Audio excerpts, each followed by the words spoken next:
Hello. I was telling them I've been to major conferences that have less organization than this event had. So like major kudos to all of you for putting this together. So to start off, I am B. Pagels-Minor. I'm actually an EPM with the App Store team. My pronouns are they, them, their. And I share all of that because if you have the context of who I am, maybe you'll understand why I'm here. So starting off, before I got into tech, I actually was going to be a historian or an attorney. I have a history degree. I also went to law school. I am neither. And the reason I put that into context is that that's a little bit of why I happen to be a person who would be helpful in having this conversation with you. And I say this is a conversation because that is exactly what this is. Like, you're not going to leave here and know exactly what to do. You're just going to have a little bit more information to kind of proceed in your life. Theodore Zeldin actually said, "Conversation is a meeting of minds with different memories and habits. When minds meet, they don't just exchange facts, they transform them, reshape them, draw different implications from them, engage in new trains of thought. Conversations doesn't just reshuffle the cards, it creates new cards." So think about it, you guys are the old vintage deck right now, and when we're done with this, you're gonna be the new amazing deck that's gonna be armed with more information. So Nyla told me she sent you guys a little bit of information about Black History Month. But I wanted to kind of recap that because it's a little bit of really good context to understand why it's so important that we have these conversations. So first off, Black History Month is actually a relatively new occurrence. So Black History Month only became a thing as of 1970. And it only became a national occurrence as of 1976. Before that, it was actually just a week from about 1926, and it was the same week as Frederick Douglass's and Abraham Lincoln's birthday.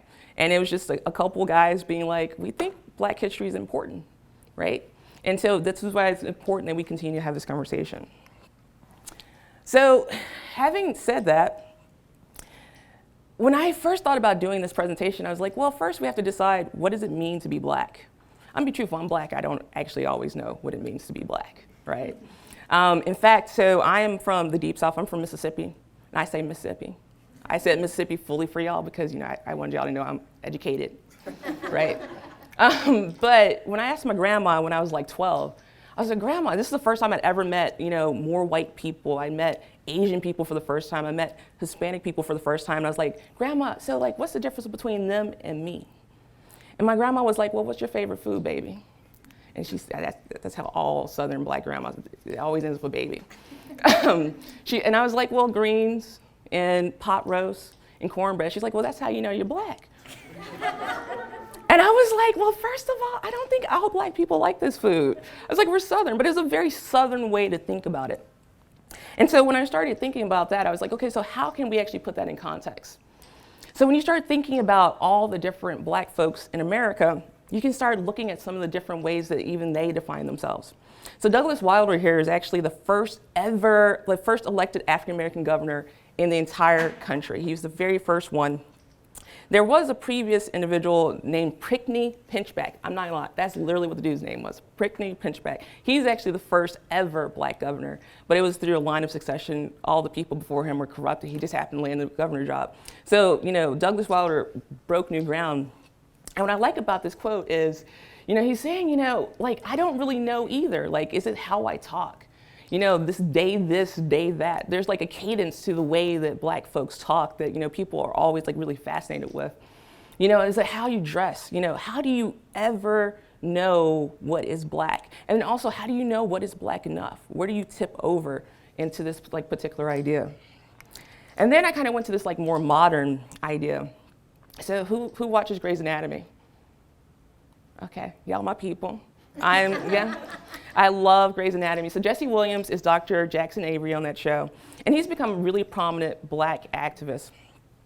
And so what's really interesting about him is, you know, he is a lighter-skinned Black person, and he talks all the time about the struggle of being able to, you know, go into different spaces and be treated differently, and how it's a struggle for him. And so his point was like, you know, it's really not a monolith. Like, you know, my experiences are very different than other Black people in America. And then we have this next individual, Yance Ford. So Yance Ford is a very fascinating individual to me. So I'm also trans non-binary. And so Yance Ford is the first trans man, and of course then the first black trans man to ever be nominated for an Oscar. And he is the very first one to ever win an Emmy Award. And the movie he actually won the award for is called Strong Island. It's a documentary about the murder of his brother. So his brother was an exceptional teacher who was really participating in his community and was killed by a white man, and an all-white jury refused to indict his brother's killer, even though there was a great amount of evidence that this person killed him. And so Yance wanted to talk about that story and talk about the black experience and how we can be treated unfairly. But what I also like about Yance is that as a trans man, he talked about, like, you know, what does that mean to be black and trans? And this quote, I think, really captures that, which is, you know, it's our parents. Our parents instill into us a lot of times what it means to be black. And in fact, going back to my grandmother and even my mother, when I was growing up, I wanted to watch all the like mainstream TV shows, right? You know, I was like, oh, you know, Family Matters was cool, but so was Step by Step and all these other things. But they would sit me down and I had to watch Roots, and I had to watch Fame, and I had to watch The Color Purple, because my family said, this is what we watch, right? And when they said we, they meant this is what black folks need to understand. You need to consume this content so you can understand a little bit more of your blackness. Now, I give you that little bit of context because the question of blackness to me is as complicated as the question of what makes an American, right? As a historian, and I still call myself a historian, I got a degree in it, I wrote papers in it, I'm a historian. It's one of those things that, you know, we always struggle with, and I really focus on early American history up into the Reconstruction period. And so originally this idea of American was, okay, well, anyone who's born here from now on is an American. But we know that's not really true. We know there's immigrants who come to this country every single day, they naturalize as citizens, and then they become American. So then it becomes, well, is it our cultural aspects? Is it that we eat apple pie? Is it that we, you know, all cheer for the US when the Olympics come up? But maybe it's really not. What it really is that it's really interesting. So this professor, John Sides, he's done this magnificent study on what it means to be American. And what he really came up with is that it's this idea, like it's really just an idea. And that it breaks down when you think about politics or religion, but really it's just this idea that we commonly believe we are American, and that is what Americanism is. And I think it's a similar idea when you think about blackness, right? Even at Black at Apple, we talk all the time that Black at Apple, there was a whole process where they contemplated changing the name because there's so many different folks who are part of that group now who don't identify as being Black American, who don't identify as being African American, who may be from the Caribbean, who may be from Africa, but they all opt into being a part of Black at Apple. So I've properly confused you about what blackness is. So let's go a little bit into the history. So this map here is actually a map of how slaves were brought from Africa all over the Americas. And you can actually check this out. There's actually a great website done by Emory University called slavevoyages.org, and you can actually kind of trace over all the different pathways that black folks found themselves in the Americas. And even beyond the fact that they found themselves in the Americas, if you even look at like famous stories that we all know now, like Alexander Hamilton, we know he's the mulatto boy who was in the Caribbean and he found his way to America, but he was, as far as we can tell, he actually was from an African, his family arrived from African slave ship to the Caribbean up to the United States. And so when you even look at how we all got here, when you think about black folks, we all have different experiences. Even from the original idea of Africa, there are Africans who arrived to the Americas through slavery, not by being necessarily stolen, right? They were actually African tribesmen who lost in a battle. And it was common in African culture that for folks who, one tribe fighting another tribe, the tribe that lost became slaves to the tribe that won. And so oftentimes those tribes would then sell off those individuals to become folks who then got taken to the Americas. So there's all these different stories about how folks got here. And that means that also from a cultural identity perspective, if you came from Western Africa or Eastern Africa, you could have completely different ideas and principles than someone who came from Northern Africa, right? So again, it goes to this idea that there's really no specific like consistent method that you can say that this is what black folks who came to America might be like. So then let's go to intersectionality. So Kimberly Crenshaw in the 70s wrote this amazing, amazing paper about this idea that we are not just based on the color of our skin, we're based on the socioeconomic status that we have, and we're based on the various confluences of our identity. And so I actually display up here the ways that I think about my own identity. So, you know, I'm a proud member of the LGBTQ community. I identify as a lesbian. I am non-binary. I'm black. I am trans. I'm Southern fried. I'm married. And I'm a jock, as we said, we play softball, right? And so all these different identities make up who I am. And also, depending on what's going on in the world, some of these kind of take precedence over something else. One of the things that, you know, when Isla and I were talking about this, we were talking about, you know, Nyla wanted to know, like, how can I really do a great job of supporting my colleagues? And we started talking about what that really means. So I think there's 2 points here. One, you have to assume that different things can be going on with different folks at different times, right? You know, when gay marriage was in the process of being legalized, all I wanted to talk about was LGBT stuff all the time. I was like, let's talk about this. Like, what are you doing? Are you calling your senator? Are you calling your, you know, congressperson to make sure I can marry my wife, right? Whereas right now, one of the biggest things that I am super, super focused on is, you know, as black folks, this seems like a really important election for us in terms of making sure that black people are really honored and have an opportunity to be more successful in this country. So it changes, right? And so you shouldn't assume, for instance, that black folks at any given time are only concerned about one specific part of their identity, you know, and that's really that point. So we talked about this being about allyship. So one of the things I think is important here is that when I talk about allyship, I also have to practice what it means to be a great ally. You know, when I have, you know, coworkers who are from India or Pakistan or from, you know, just from places I have never experienced from, I need to kind of humble myself and actually practice my own specific ideas of what allyship means. And so having said that, I wanted to kind of define it. So there's 2 really great websites if you ever want to go back and kind of reference this. There's a website called guidetoallyship.com, which is really, really good. It gives you multiple tools. And then there's another website called the Anti-Oppression Network. So both of those websites have lots of information about what allyship looks like, different exercises, different like classes you can do, things like that. But let's look at what the actual definition of an ally is.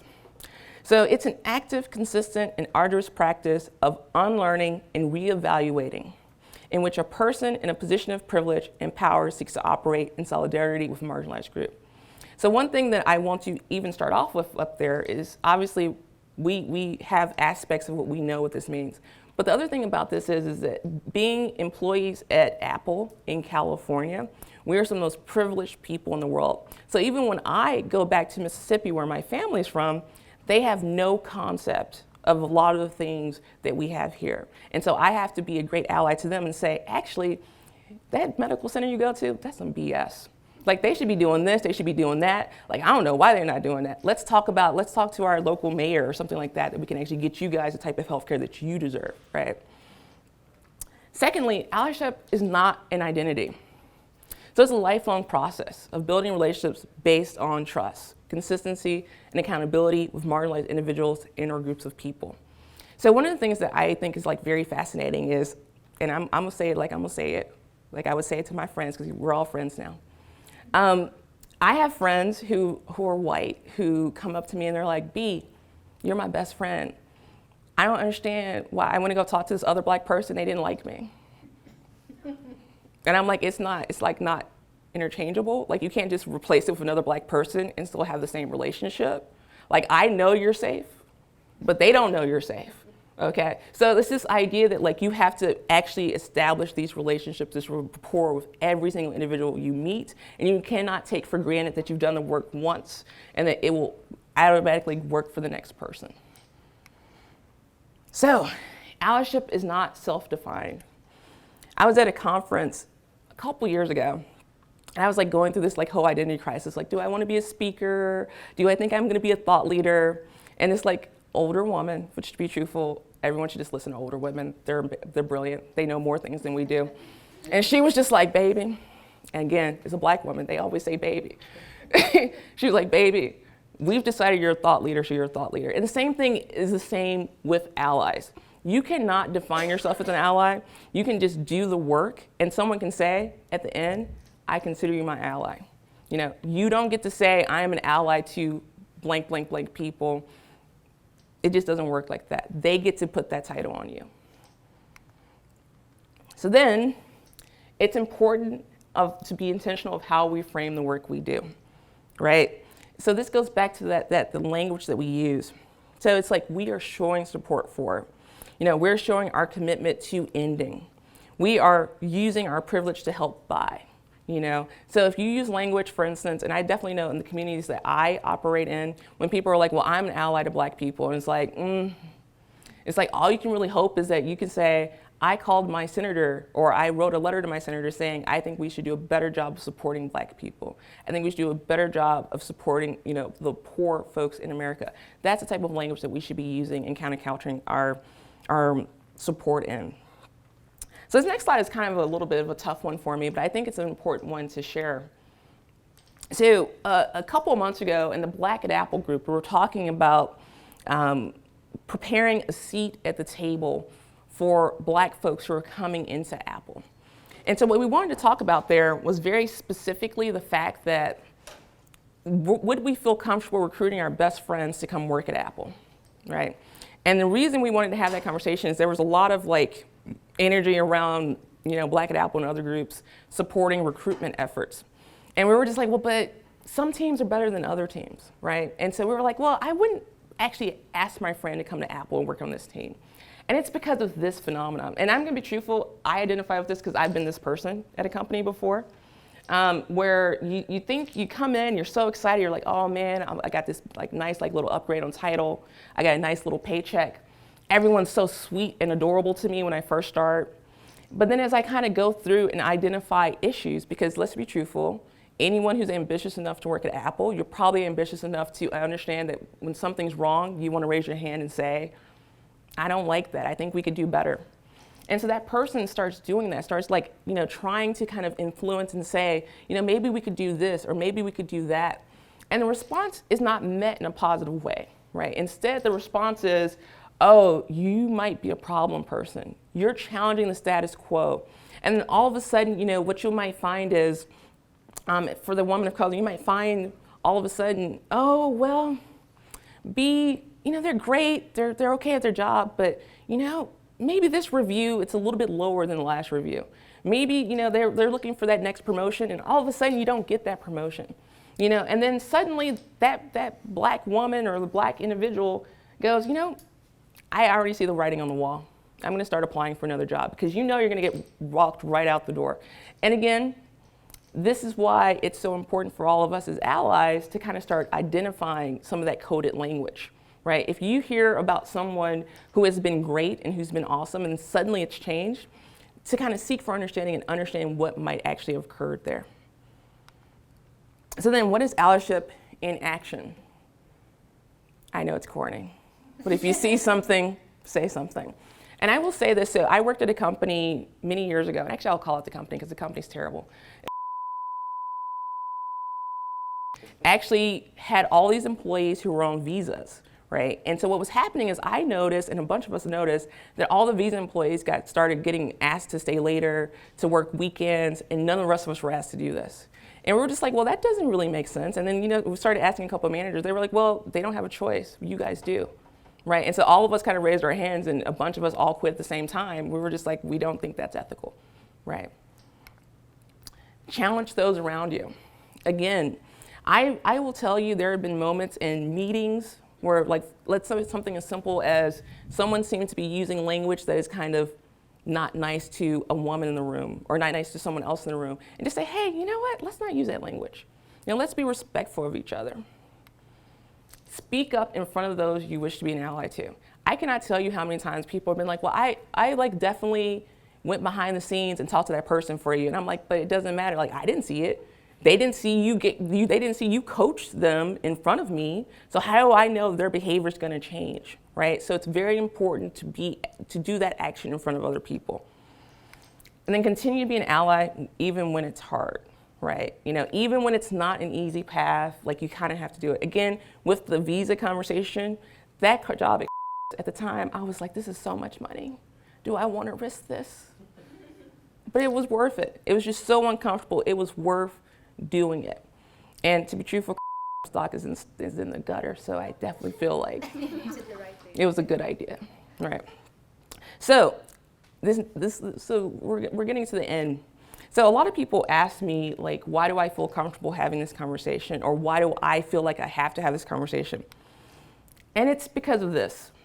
You know, I fundamentally believe that, you know, it's really easy to go into spaces and know that you may not have people who are going to be on your side when you first get there.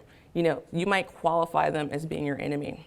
However, through education, through support, through collaboration, you can be my best allies, so then I can invite my friends to work here, right? And so that's my challenge to all of you, is to figure out how, like, to humble yourself, to take risks, to educate yourself about this topic, so then at the same time we can actually create a space, because all of this also applies to every other minority group, right? And this is all the type of work that we should be doing for everyone.